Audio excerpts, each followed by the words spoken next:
Welcome back to the Vanessa G Fitcast. I'm Vanessa Pozos, and here with me, as always, is my co-host and husband, Omar Pozos. What question am I going to ask you today? I don't know. What do you have for me today? What are you grateful for? Grateful for, is this, because this is coming out the week of Thanksgiving. Oh, yes. I totally planned that. Yeah. All right. What am I grateful for? Well, I'm grateful that we are expanding our family this year or next year, but I'm grateful for it now. I'm grateful for, I think this year in general has been a good, challenging year. It's pushed me outside of my comfort zone, both personally and professionally and business-wise. And so I'm thankful for a lot of the challenges and then thankful for you and our dog, Zoe. Yeah. Man. What about you? Can I just retweet everything you said? No, you can't be grateful for yourself.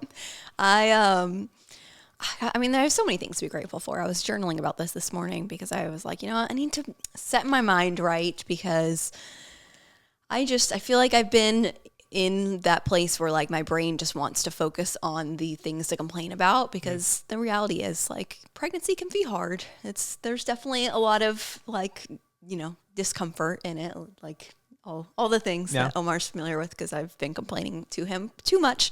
And so I just really was like, I don't like that I'm just falling into this kind of negative place, especially about something that is such a blessing. And I shouldn't say about something, but just like the circumstances of pregnancy are challenging. We all know that. But also, it's an amazing, incredible, wonderful, just so amazing thing. And like, even if you think about the morning sickness, it's like it's happening for a reason. It can be a good sign actually of that your hormones are responding the way that they should, and it's actually a positive thing. And it's like if you reframe, you can totally think about it that way.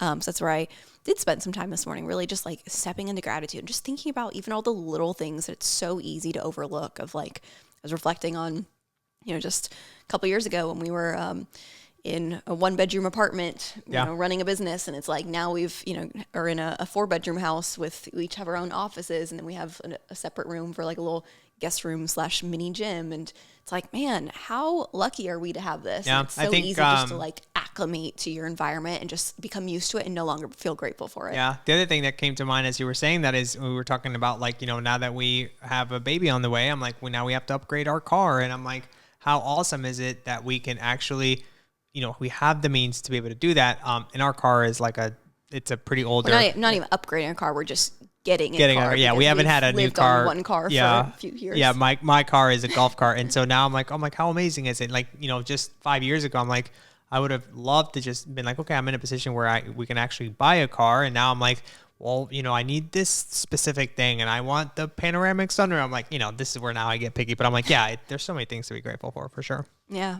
Well, happy Thanksgiving week if you're listening to this on the week of Thanksgiving. I hope that you have a lot to be grateful for right now too, and I'm sure that you do. And sometimes we have to kind of take that step back and remind ourselves of those things. But today's episode, I want to really dive into a topic that I feel like we just really need to simplify. I feel like we really need to give some solid education because we just talk so much about hormones, about hormone balancing, about hormone imbalances, but I really want to make sure that anybody who comes to our podcast can have a really strong foundational understanding of what hormones are, what are the 4 main categories of hormones, what do these hormones actually do? We think about their functions, how the different systems, how these different categories, types of hormones actually interact. I want to talk about why an imbalance in one usually causes problems in the others. And then, of course, I always got to give some actionable takeaways as well. So we're also going to talk a little bit about where to start if you want your hormones to be more balanced in a holistic way. So really, I think we need to start with what hormones actually are. So at the end of the day, if you really simplify it, think of hormones as a chemical messenger in the body. So you have all these organs and organ systems in the body. How do they communicate with each other? Through hormones. Hormones are being sent. They're like little text messages in the body being sent, telling your organs what to do, when to do it, how much to do it, and ultimately give your body instructions. It's the instructions manual in real time, right? So they tell your cells how much energy to make. They tell your brain how safe or stressed you are. They tell your metabolism whether to store or burn. They tell your ovaries when to release an egg. They tell your gut how quickly to digest. So many things. And we think about just like all the incredible, amazing things that happen in our body. It's because your body is responding to hormones. But here's the part that people, I think, don't really realize. Hormones do not operate alone. They work as a team. It's not this individual, just like one hormone that just like magically does everything on its own. And if that's off, then we just need to fix that one and like you're good to go. Now, our hormones are really working together in this like beautiful symphony experience. And so the reality is then that also means that just like if you're going to listen to, this orchestra, if one instrument is off, it's going to make the entire the entire performance is going to sound off, right? It's going to affect everything. Everything's going to be off. That's a good analogy. I like that analogy. I just came up with that one off the top of my head. I love it. Your hormones are really firing Pregnancy today. brain is not completely off, you guys. We're doing okay. But this is where if one is off, the others are going to probably overcompensate.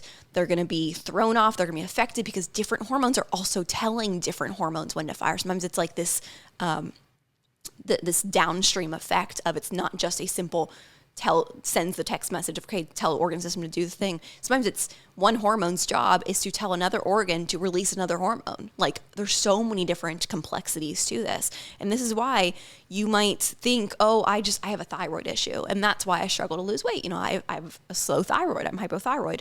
But really, the root cause could be stress. That could be actually creating the cascade of effects that's throwing off your orchestra, the whole symphony being out of cue, right? Out of key.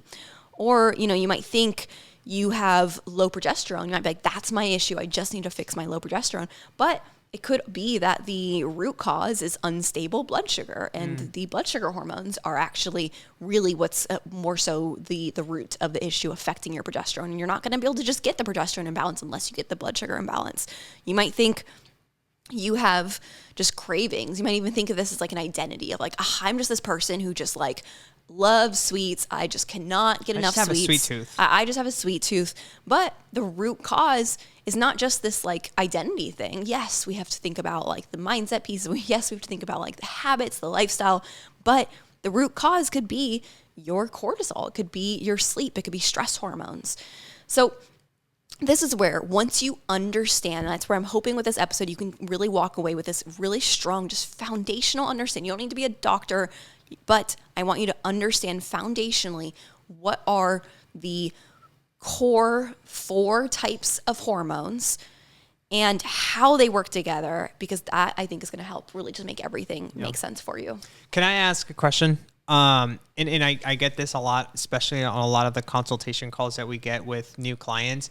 And, to your point, this sounds like an intricate puzzle, and you're like, well, if one hormone releases another hormone, and if that hormone is like these little, reactors that are making my body function. So why do you think, like so many women get lab work, meaning blood work, and they get told that their labs are normal when they feel anything but normal, or when they're still having all of these symptoms? Does that make sense? Yeah. Well, so if you think about kind of routine lab work, you think about what doctors are doing, they're looking for disease. They're not looking for dysfunction. They're not looking for just simple imbalance, right? They're looking for something that's diagnosable, because that's where ultimately, if you kind of get down the line with it, there's an argument that it's going to be that doctors are just chasing, what can I prescribe medication for? And I need to have a diagnosis. I need to have that's this another be, rabbit hole we can go down. this to be something, I can bill to insurance and all the factors there, right? But sadly, and this is not a blanket statement across all doctors, we even have actually many doctors that are in our program as clients. So it's like, I'm definitely not against doctors by any means, but many doctors, based on personal experiences and the experiences of many clients who have shared their experiences with me, is that doctors are not working on optimizing your health, and they will brush off basic symptoms, or I shouldn't say basic, they will brush off symptoms as basic. They'll brush it off as, this is just how it is. This is just your age now. This is just, you just need to lose weight, because they're going off of blood work that is very very much based on just like broad reference ranges. So looking at averages of populations that are getting their labs done, which typically is already a sicker population. And they're not looking at what is optimal. They don't care if your blood sugar is optimal for your energy and for your weight. They're just looking to see, are you diabetic or not?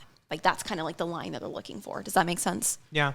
So it sounds like what you're saying is they're just staying within those normal ranges, but they're never optimizing to make sure that you're still, I guess, optimizing your own health, meaning like you're staying within a, I keep using the word optimal, but I'm like, we don't want normal. We want better than normal, I guess, optimal in this range. Am I? They're just their range that they consider to be good and fine and normal is a lot wider of a range than what you or I would consider. Gotcha. Okay. Like if I'm working with a client, our range is going to be a lot tighter. Yeah. And so that's going to be the simple difference maker, is because if you are on, let's say the bottom or the top end of the doctor's range, then they're like, oh, this looks good. And they don't even teach you, what to look for in numbers. So you're just like, okay, I'm good. But then I look at your labs and I'm like, oh no, this is trending high. And like, this makes sense why you're not losing weight and why you feel this way.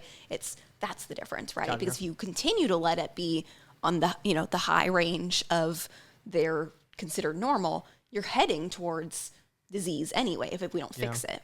But anyway, I mean, let's dive into what the 4 main types of hormones are before we go too far down any rabbit holes here. So I talked about how I believe that we can really categorize hormones, if we want to simplify it, into 4 basic categories. Now, this is not every hormone in existence. There are, of course, other hormones that may not fit neatly into these categories, but I think from, trying to walk away with a foundational understanding of hormone health, really taking that hormone health 101 approach here, I think understanding these 4 categories will help you better understand your body and better understand hormones that you hear about. So the 4 categories are 1, thyroid hormones, 2, sex hormones, 3, energy hormones, and 4, stress hormones.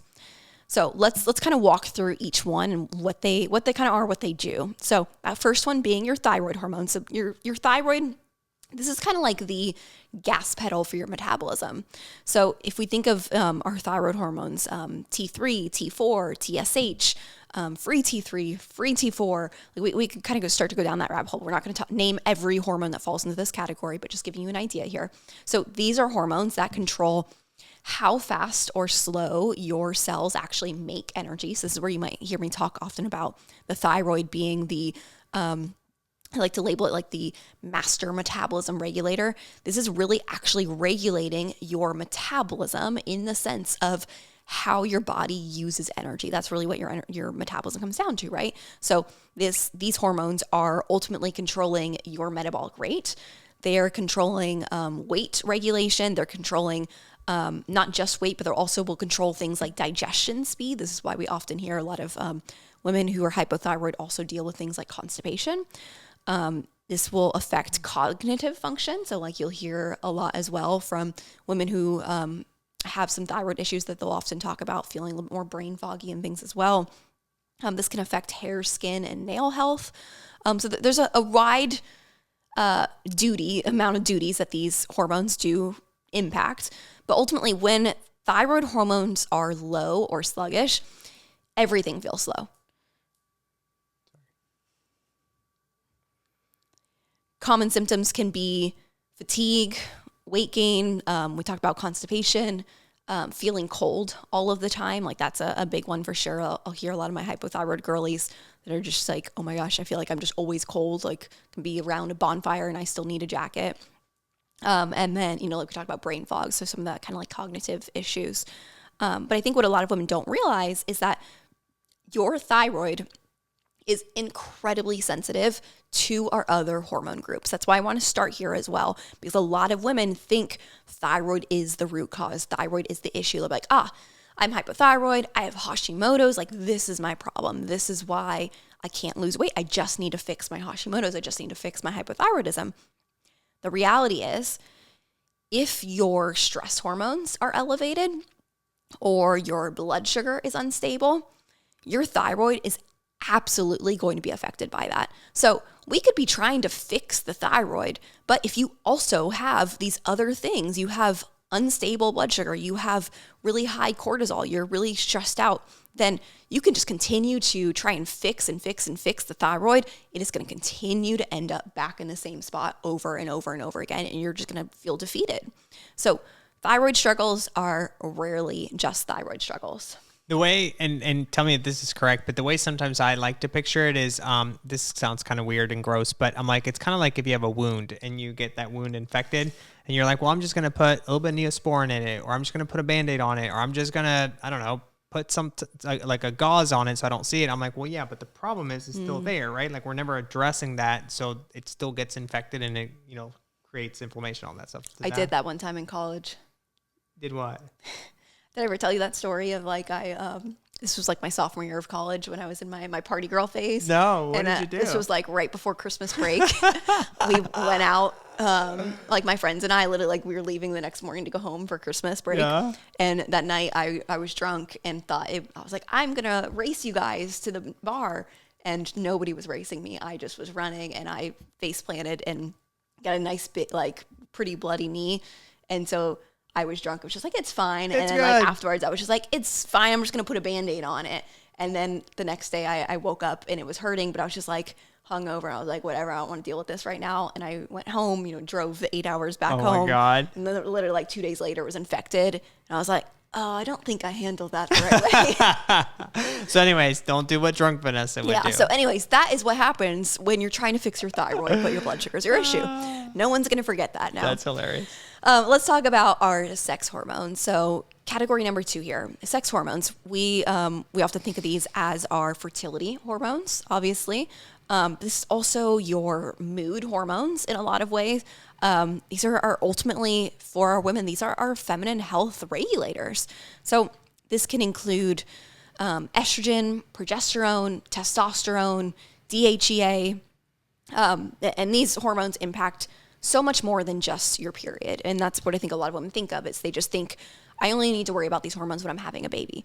I've had clients tell me that their doctors have told them this of like, well, it's like, oh, okay, yeah, client can see that their progesterone is flatlined. And they're like, is this a problem? Doctor's like, well, are you trying to have a baby?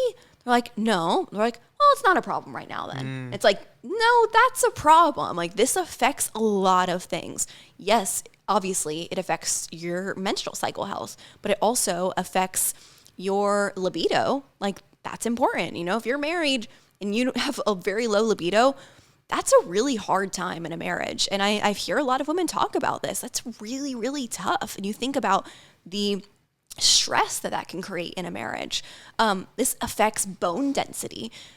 This is a big reason where a lot of women end up with health issues when they're older is because of low bone density. And a lot of this is because of years of low hormones that they never corrected. So it's like, sure, you can take that answer of, well, I'm not trying to have a baby right now. So, at 28 years old, it's totally fine to have, low progesterone. But that's actually setting you up for worse aging because of low bone density.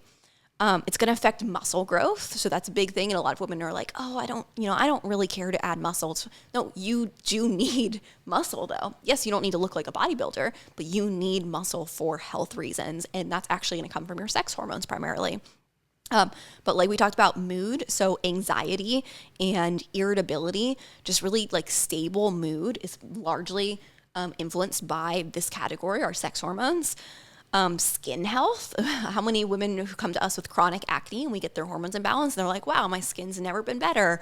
Yes, that's because these hormones play a role. And I've seen those prices over at Ulta. I know that skincare treatment is expensive. The Ulta makeup is not really what to worry about. You need to worry about the like the skincare treatments at dermatologists that are like $2,000 a pop. The ones that they like peel your face off?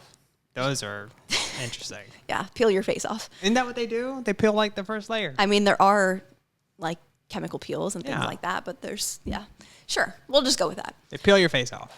But really, it's like when sex hormones are out of balance, women often feel emotional swings, PMS, irregular cycles, like we talk about low libido, anxiety, weight gain. It can be weight gain, especially in certain areas, more around like hips and the thighs is really common with sex hormone imbalances. But here's the kicker with this. Again, it's not just as simple as If sex hormones are off, that's the problem. If sex hormones are off, they're also, again, very sensitive. Sex hormones are also very sensitive to stress hormones and to blood sugar hormones. So if you are someone who's been under chronic stress, you may not even identify it as being under chronic stress. It can be like what your normal feels like. I see this oftentimes.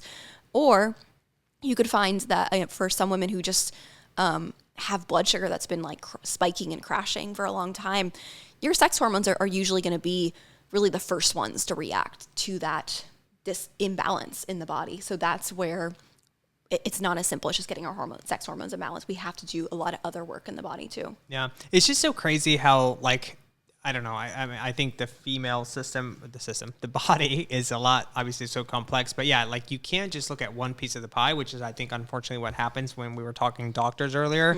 I'm like, you got to look at, like, follow the little trail. I'm like, well, what is this doing? What is that doing? And I think people underestimate how much time and effort and just data it takes to heal some of these things when they're like, well, I'd rather get on birth control and get it all fixed on its own, or mask the symptoms there, Yeah. Well, it's also, you can even think of it from the place of like, also in Western medicine, it's more normal to try and simplify the different like areas of the body into, oh, you just see a doctor for that area of the body. So it's like, oh, your thyroid's off. You just go to the endocrinologist and you just get put on thyroid medication and that's going to fix your problem. But it's like, but what if it's other things? What if we also need to be working with a therapist because we're dealing with a lot of stress? And it's like, we also maybe need to be working with our OBGYN because our sex hormones are off. It's like, we need a more comprehensive healthcare approach. And that's a big gripe I have with the healthcare system today, but we won't necessarily get into that on this episode. Let's talk about bucket number 3, which is your energy hormones. So this is really like the fuel managers in your body. So your energy hormones include insulin, glucagon, leptin, ghrelin. These are, when we talk about like blood sugar management, this is your blood sugar management. So insulin and glucagon are largely responsible for blood sugar management.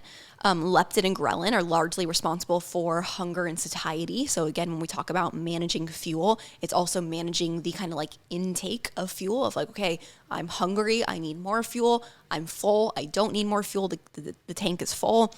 Insulin, okay, I have fuel already stored in the body that I need to store it. Insulin, I have fuel that needs to be stored in the body. I have sugars floating around my bloodstream. Insulin's job is to actually input that into the cell. Glucagon kind of does the opposite there of its job is to pull the fuel stores out to be used. So it's ultimately managing fat storage, fat burning, long-term metabolic health is really what it comes down to. When these hormones are dysregulated, this is where you're going to feel cravings for sure. You're definitely going to feel a lot of energy crashes. Afternoon energy crashes is a big one. Probably feel really intense hunger. You might feel like even like emotional hunger. You're like, I get angry when I'm hungry, like seriously hangry. Someone who just like really needs to snack between meals. Someone who has a difficulty losing weight, blood sugar is where we have to look. And this is a big one that we'll dive into a lot with clients, especially as we get kind of deeper down the rabbit hole of, okay, we're getting, gut health imbalance. We're getting some of our other hormones in a good spot. We got stress in a great place. It's like, okay, we got to be checking blood sugars. We got to be, for some clients, even getting into looking at like ketones. How efficient are we at actually burning fat and flipping in our metabolic pathways? And there's a lot of rabbit holes we can get down to with this. But these hormones are going to also impact our other hormones. So guess what? These impact the thyroid. These impact sex hormones. These impact stress hormones. Really everything works together in here. Yeah. So this is where we got to actually look at these hormones. We got to. Do you think that's why, like, your typical, like, okay, let's just make sure we're eating healthy, make sure we're working out, like that approach, and or just taking supplements on its own? Do you think that's why a lot of people don't get results, or is that a big part of it? Yeah, I mean, obviously, nutrition and exercise very much matter. This is where we dive into all that stuff. But just basic nutrition, exercise, going into eating a calorie deficit, eating healthier, eating cleaner, getting into the gym, lifting weights, like that alone is not going to fix a root root imbalance if we're dealing with imbalances in these different hormone buckets. Hormones are controlled by deeper systems in the body. So remember, the hormones are the messengers, and they're being sent by things like our liver and gut and thyroid and adrenals doing their job. And so we have to sometimes look at some of these organ systems and be like, okay, what's off here? What's out of balance? What is kind of like calling out to us because of the fact that like the messengers aren't going through, or there's too many messages being sent out. So it's even, I think about clients who maybe are diving into taking supplements. That may not be the right approach for you if you're not actually knowing what's truly off and you're taking supplements that are mismatched to your specific root imbalance, and it's just ineffective in that issue. I had a call yesterday with somebody that was like, yeah, I went to my gastro and they looked at me and they're like, oh, bloat, like you just need to drink more water and take like Metamucil or whatever fiber supplement. She was like, and she's like, I felt so dismissed. She's like, and I had no, like, I had no idea of like what else to do and what else to say. And she was like, and I just, I felt so alone in that moment. She's like, there's no way that I could just drink more water when I feel like I'm 4 months pregnant every day of the week. And I'm not going to the bathroom, 2-3 days at a time. I was like, don't worry. I was like, we're going to get to the bottom of this, but it's just so funny to me how I'm like, just drink more water, do XYZ thing. That'll fix it on its own. I'm like, this is a lot more complex than what people And it's not to say that like water isn't also something we need to work on, but it's a whole, again, it's a beautiful symphony of all the different things we have to look at and make sure everything is working well. And that's where I think a lot of people feel frustrated when they just get like one blanket piece of advice from a doctor and they're like, I'm already doing that thing. And it's like, what else? And the doctor's just like, just do that. You're good. Yeah. When you said symphony, I feel like Kyle, our editor, needs to put like a violin next to you and just you're the one showing the symphony of how this all works. But let's dive into our stress hormones. So this is our last bucket. We talked about our core 4 types of hormones. So your stress hormones, this is your body's survival system. So remember, our body's job at the end of the day is to keep us alive and to manage potential threats. And so it does that with these hormones like cortisol, adrenaline, norepinephrine, aldosterone. These are hormones that are going to control your fight or flight response. They're going to control inflammation levels in the body because inflammation has actually served a purpose. We talk about inflammation as like being a bad thing all the time, but it actually serves a purpose in the body, and we should have inflammation working properly. We don't want to be overly inflamed. We don't want to have really high amounts of inflammation, but inflammation does play a role.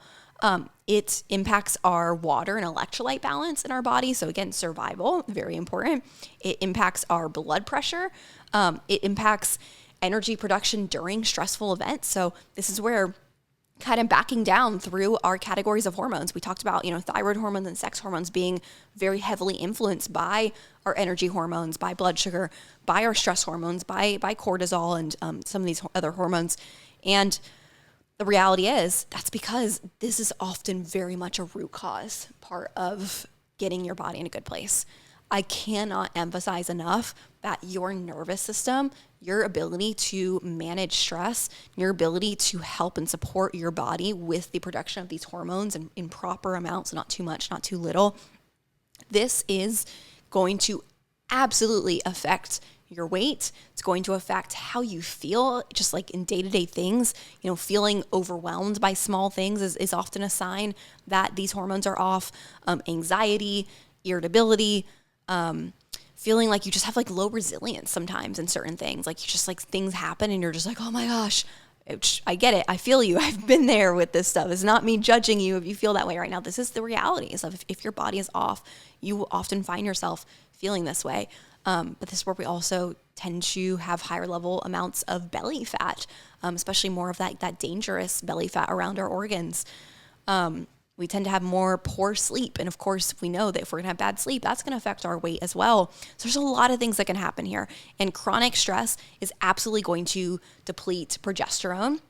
There's something called the progesterone steal, where your body essentially, like at a very high level, your body uses kind of the same building blocks to create cortisol as it does to create progesterone. And so if you're having these high levels of cortisol, your body's basically like, sorry, progesterone, we're using it all for cortisol over here. So that's where it's like women, again, going back to the sex hormone imbalances, back to the woman who's like, why do I feel terrible? Why is my cycle off? Why am I just feel crazy at certain times of the month? And all these things. It's like, well, it could be actually a root issue of our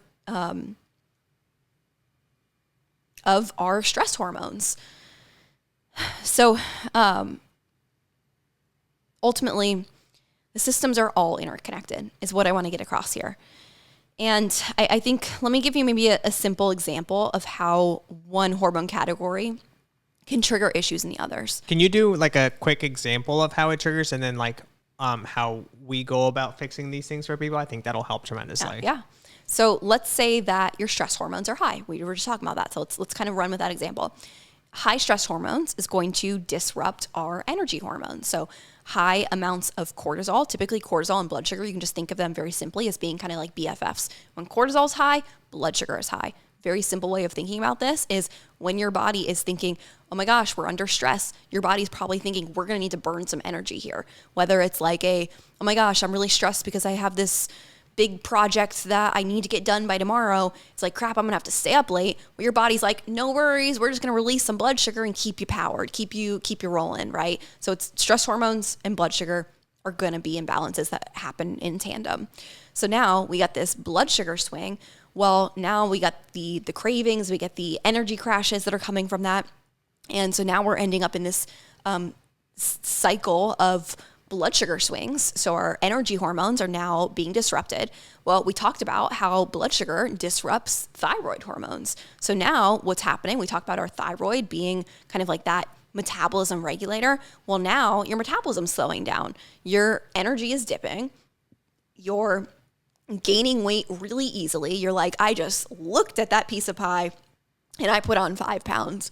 Like we know that there's some women who it's like, they go through Thanksgiving and they're like, whoa, I ate a lot of food, was bloated the next day, but I'm like totally fine, didn't put on any weight, my body just burns off that extra. And there's other women who are like, I was like meticulous with making sure I didn't eat too much on Thanksgiving, and yet I am up on the scale 10 pounds. It's like, why does this happen for some women, not others? Probably because you are stuck in this cycle here. You're at that point now where your thyroid is off and now your metabolism is being affected. And so now what happens? Well, low thyroid output is also going to disrupt sex hormones. This is something we also see, as typically we see thyroid issues in tandem with sex hormone issues. So now you're like, now I have PMS, my cycle is off, my libido is lower, I'm having more mood swings, I'm having more trouble sleeping. Like, this is where now we have this woman who's just so confused. She's like, I have PMS. Should I be like taking a supplement for that? Like, I saw this influencer talking about like this magic hormone supplement that fixes everything. Like, should I get that? But also like, I feel like I just need to lose weight. I'm just like keep gaining weight and I'm just feeling so uncomfortable in my body. So that's probably my issue. I just need to be eating a calorie deficit. But also then my doctor told me that my thyroid is off. Like, should I take thyroid medication? I don't know. But the reality is maybe none of those are actually the root issue. The root issue, if we look back through that little trail we just went down, was actually stress. Actually is our stress hormones that were the original hitting the dominoes, that we're just looking down the line, all these different dominoes, trying to pick them up. But we need to kind of look what was the original domino that hit them all down so we don't continue to knock down all the dominoes. I feel like you just gave so many people anxiety because they're like, Vanessa, that's me. Like, oh my gosh, I identify with that symptom. And yep, I've been told that same thing. And that now people are like so overwhelmed and they're like, where do I even start? What do I do? And that's kind of why I want you to kind of share your perspective on that, because I feel like so many people are just so overwhelmed with all of these things. Yeah. Well, so I think the first thing I want to make sure I make clear, because I know this stuff can be overwhelming. Sometimes like information can feel overwhelming. It can feel empowering and overwhelming at the same time. I've been there. I get that. But here's the good news. You don't need to memorize every hormone. You don't need to memorize every hormone's function. You just need to kind of have this broader understanding of how these different systems work in the body and what's going to impact them. So if we look at the different systems, kind of going back through our 4 categories here, if we know that our thyroid hormones are off, then we want to make sure that we're eating enough calories. We want to make sure that we are prioritizing protein. We want to make sure that we're not skipping meals, because guess what? Those three things are also going to support our blood sugar. They're going to support stress in the body. They're going to support inflammation. So again, we talked about inflammation and stress being part of those stress hormone roles. And we talked about how stress hormones impact thyroid hormones. So can we see how focusing on certain habits can actually hit a like positive effect of dominoes, right? With thyroid hormones specifically too, it also can be helpful to make sure we're getting in enough of certain nutrients that the thyroid needs. So zinc, iodine, selenium, those are really helpful. I know people are like, I'm not going to remember that, Vanessa. All you need to remember, eat 1 Brazil nut per day. That's going to get you a lot of what you need there.